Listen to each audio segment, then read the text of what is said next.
Hi BookTube, this is Kelly. Thank you so much for watching Books I'm Not Reading. Happy Halloween, which means tomorrow is November 1st. And so if I'm going to do a nonfiction November TBR, I figured I should get it done today. And I kind of debated about it because I do quarterly TBRs, but I just thought in case maybe you're new to my channel and you've missed hearing me talk about these books, this will be a great opportunity to share that with you, what I'll be reading in, maybe I can read all of these in November, we'll see what happens.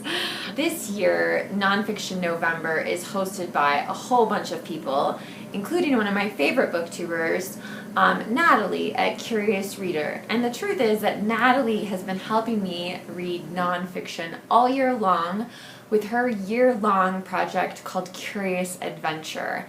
And even though it was last December when she posted the announcement for it, I will link that down below because I think they are some of the best prompts I have ever seen for any reading project on BookTube. I really loved the prompts. So I didn't discover it until, I don't know, it was like March or something.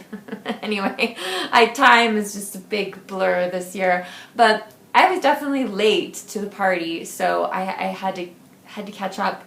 But yeah, I've read,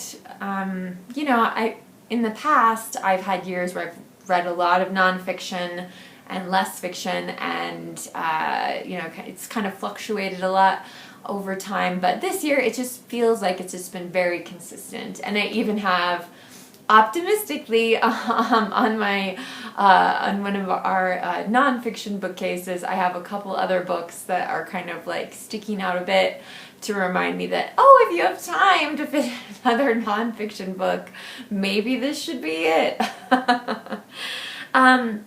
So I will link all of the hosts down below. They're doing tons of stuff this year for Nonfiction November. And I just wanted to share the prompts with you because I did manage to somehow get my books to fit the Nonfiction November prompts. So the first prompt is time, and for this I'm going to be reading The Horizontal World, Growing Up in the Middle of Nowhere by Deborah, and I always struggle with this name, Marquardt, I'm not sure. I think I originally thought that this book was about Wyoming, but she actually grows up in North Dakota, which I can see how that could feel like the middle of nowhere. And this was on my Curious Adventure list for a prompt called Dig Deeper into Your Past. Pick up a book somehow related to your childhood, growing up, something that makes you feel nostalgic. So this is a growing up story, and when I was growing up, I definitely felt like I lived in the middle of nowhere. So that's the time prompt. The second prompt is movement.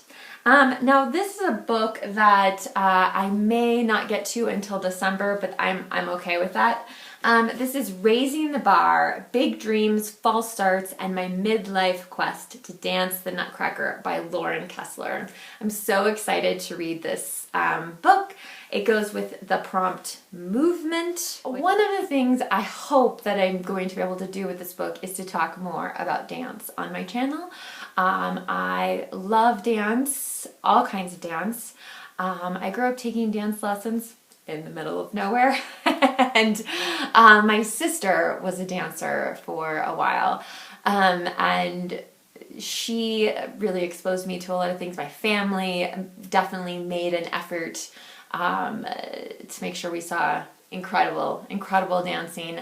I actually was an intern at Dance Magazine for a summer when I was in college.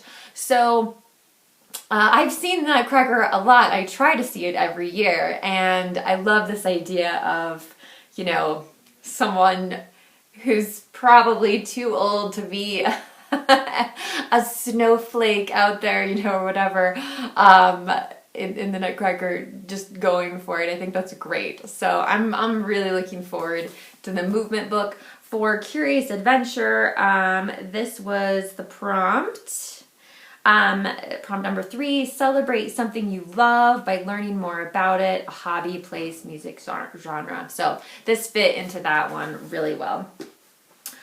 All right. The third nonfiction November prompt is buzz. Okay, so I'm stretching things a little bit, but I'm guessing that if you if you had a buffalo in your house, that might cause some buzz in the neighborhood. So this is by, R.D. Rosen. And this family adopts an orphaned buffalo. He grows 2 pounds a day.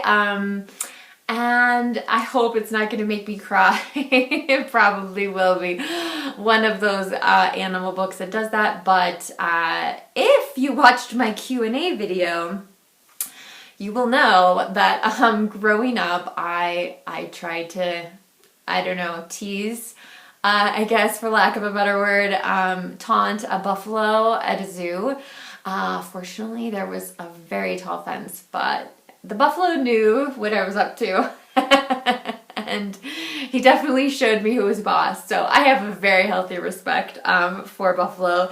And this is also the same prompt that I'm using for the horizontal world. So I kind of doubled up on some of the curious adventure prompts because, as many of you know, this year Jason and I, pre-COVID, had no idea what was going to happen in the year, decided to try to focus on reading books that we already own.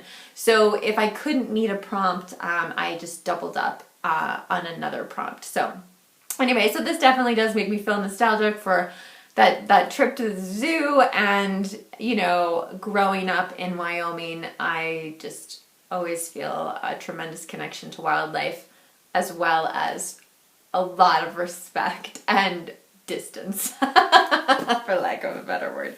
Okay. Prompt number 4 is discovery. And so for this, I'm going to be reading Ken Mansfield's Between Wyomings, My God, an iPod, and On the Open Road. So Ken Mansfield spent 3 months driving around Wyoming. I don't know where yet, so that'll be interesting. And he was a music producer, and I don't know if something happened and he wasn't able to do that anymore or what exactly, but it sounds like he produced a lot of songs for some pretty big names, particularly country, but not exclusively. And so I've had this for a while sitting on my shelves, and I really feel like it's time to read it. I don't know how much it's going to have to do with faith or just kind of self-discovery, but I thought it would fit that last prompt. And this prompt, again, is another category that I doubled up in. Read about a local celebrity / specialty. You choose the level of locality. So somebody who's connected to a lot of famous people driving around my state. I guess maybe it kind of fits. So do a little stack there. So these are the books I'm planning to read as part of Nonfiction November. Again, if I don't get to Raising the Bar in November, December will still be a fantastic month to read it, and I definitely don't intend on starting that book until after Thanksgiving. So this is what I'm reading. Are you participating in Nonfiction November this year? What are some things that you're looking for? Have you read any of these books, or are you familiar with any of them? I'd love to hear that as well. So, yeah, let me know in the comment section down below. Thank you so much for watching. Remember to be kind to yourself, be kind to others, and being kind to others can definitely mean wearing a mask. That's a way we can show kindness to the people around us.